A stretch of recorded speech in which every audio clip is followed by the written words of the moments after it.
Kalau para busletter sekalian, kita memasuki tahun 2022 di bulan kedua. Ya, bahkan pada tanggal 2 banyak orang mencari sebagai tanggal mahal ya, 222. Sehingga ada pernikahan di situ. Juga Februari ini menjadi bulan kasih sayang katanya, bulan Valentine. Tetapi orang harus mengerti bahwa jangan dimanipulasi menjadi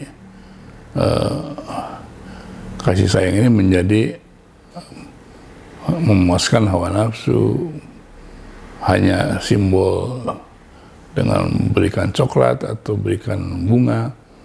Tetapi sebenarnya ini kan makna yang mengingatkan kita ada sesuatu hal yang tidak boleh hilang dari hidup kita, yaitulah memang cinta kasih yang benar. Kita belajar bahwa kasih sayang itu, kasih itu ada macam-macam, ada agape, ada storge, ada philia, ada eros, dan yang seringkali dimanfaatkan cuma yang ditambah satu lagi yaitu amor gitu kan. Padahal sebenarnya cinta kasih atau kasih sayang itu sesuatu yang terbesar adalah yaitu kasih daripada Tuhan kepada dunia ini, kasih agape, ya, bukan hanya kasih yang lain. Dan kita tahu bahwa firman Tuhan mengingatkan bahwa di akhir zaman, di zaman kita, orang akan mengalami kesukaan besar, bukan cuma gempa bumi, bukan cuma ekonomi, tapi yaitu kehilangan kasih sayang yang agape, yang benar. Dalam 2 Timotius pasal yang ketiga dijelaskan bahwa orang semakin mencintai diri sendiri. Orang tidak lagi memiliki kasih yang sejati.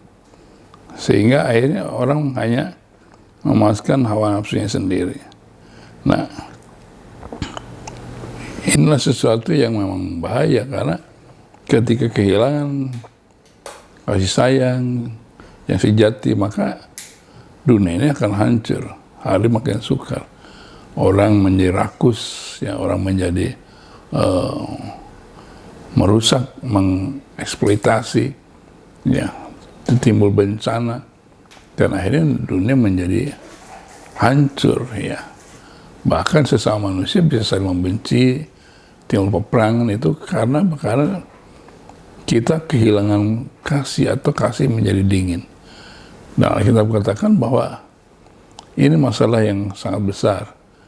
Nah, kita dengan Hari Raya Valentine di Februari ini, kita diingatkan tentang sebenarnya seorang pendeta yang akhirnya dia dianiaya karena dia melanggar Kaisar Claudius II di abad ketiga dengan mengadakan pernikahan, tetapi itu dilarang oleh Kaisar karena Kaisar ingin pria-pria itu masuk ke medan perang.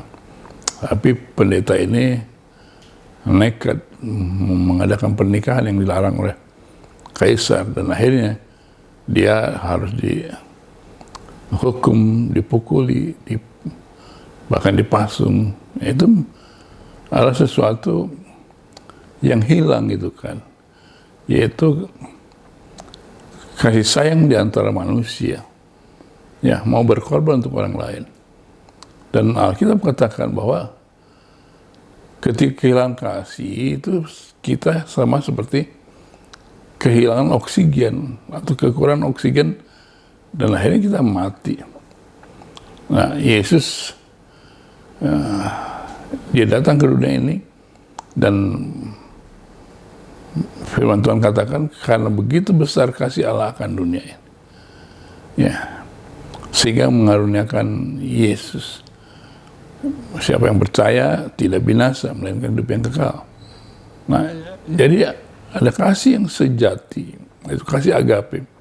kasih yang dimiliki Kristus yang menyebabkan kita keluar dari segala dosa, dari segala hukuman, dari segala kutukan, dari segala kuasa setan. Ya, karena dia mengorbankan dirinya untuk kita. Dia tidak bersalah. Ya. Tapi dia harus mengalami itu karena kita. Kenapa serahkan nyawanya sebagai bukti kasih?